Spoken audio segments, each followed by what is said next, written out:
Assalamualaikum warahmatullahi wabarakatuh. InsyaAllah saya akan berkongsi tuan-tuan dan puan berkaitan dengan perkara-perkara yang membatalkan iman. Okey, dan sebelum itu subscribe YouTube channel Suhail Najimin dan stay tune. Perkara-perkara yang membatalkan iman ada berapa di sini? Yaitu pertamanya adalah syirik, kufur, riddah, khurafat, sihir dan nifak. Dan saya akan sentuh tentang beberapa perkara. Tuan-tuan dan puan, tentang syirik misalnya. Syirik adalah menyekutukan Allah Subhanahu wa taala dengan sesuatu pada zat, sifat dan af'al, perbuatan. Syirik ada dua, satu jali dan satu khafi. Yang jali ini maksudnya adalah perbuatan syirik secara terang-terang. Nampak bah, dia punya syirik terang, seperti menyembah berhala. Atau mengaku bahwa nabi-nabi ini adalah Tuhan, ataupun manusia jadi Tuhan. Ataupun dia sendiri mengaku bahwa dia Tuhan. Akulah Tuhan, dia bilang dia. Akibat tuan-tuan, berdosa besar, mendapat azab Allah, mendapat azab yang amat siksa di dalam api neraka Allah Subhanahu wa taala. Nauzubillah. Dan juga syirik khafi. Khafi ini sembunyi, tersembunyi, kita tidak nampak. Yaitu tidak meletakkan Allah Subhanahu wa taala sebagai yang mutlak dalam niat, terutama dalam beribadah, tapi bukan kepada Allah. Sembelih kambing, tapi kepada siapa? Itu syirik khafi. Contohlah yang seperti riak misalnya. Riak ini contoh dia, menunjuk dalam kehebatan diri. Ini riak, jangan, tidak guna ini riak ini.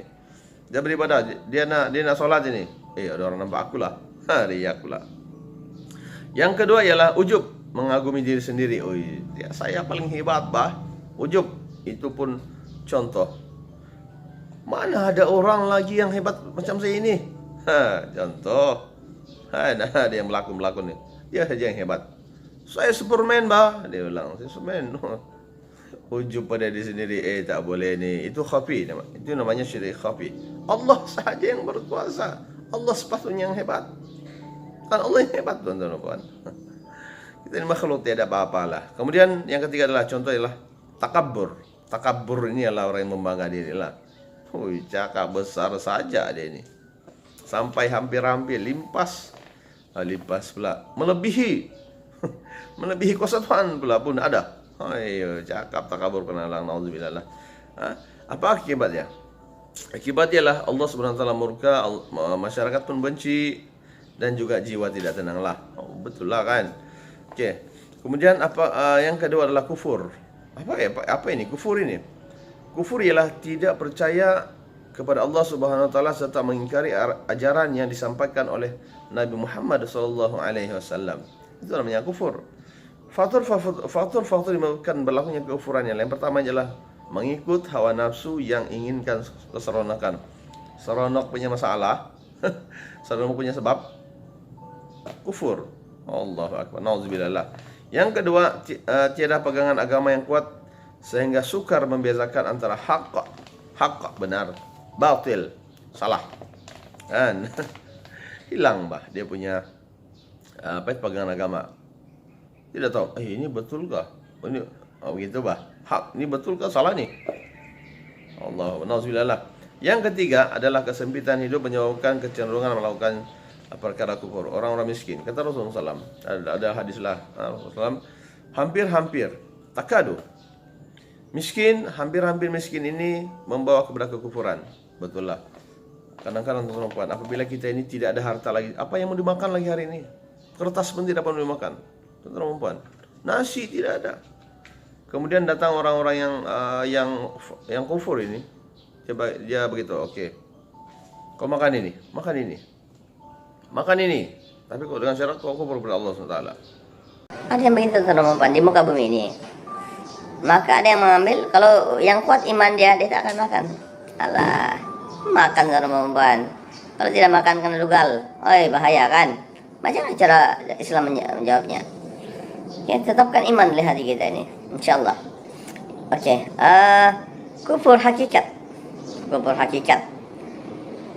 Yang maksud kufur hakikat ialah ingkar ataupun menafikan rukun iman dan menolak syariat yang dibawa oleh Rasulullah SAW. Ada contohnya menolak hukum yang terdapat dalam Al-Quran, terus surat tolak. Mana ada ini? Kufur, teman-teman. Dalam kan apa yang qat'i dalam Al-Quran, hukuman-hukuman dalam Al-Quran tidak yakin. Allah Subhanahu wa taala tentang itu kufur hakikat karena mengucap asyhadu an la ilaha illallah asyhadu anna rasulullah. Asyhadu an la ilaha illallah asyhadu anna muhammadar rasulullah. Kedua, menyatakan bahwa salat fardu merugikan masa. Salat fardu teman-teman itu wajib. Dia bagi tahu merugikan masa. Ingat. Nah, itu contohlah, banyak lagi contoh lain.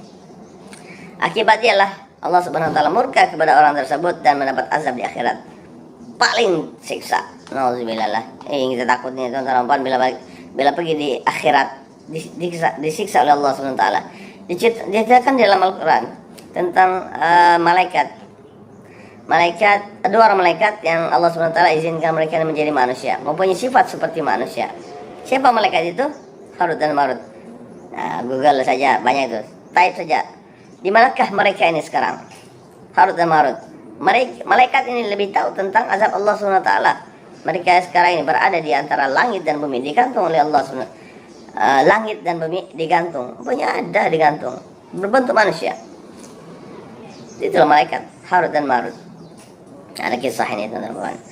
Kemudian kufur ni'mat. Nah, dalam Islam ini kufur ni'mat nih teman-teman, yaitu mengingkari Allah Subhanahu wa taala sebagai pemberi nikmat, menyalahgunakan nikmat Allah Subhanahu wa taala ataupun menyalahgunakan nikmat yang Allah bagi. Allahu Akbar. Ada juga orang begini. Yaitu satu, contoh dialah boros berbelanja.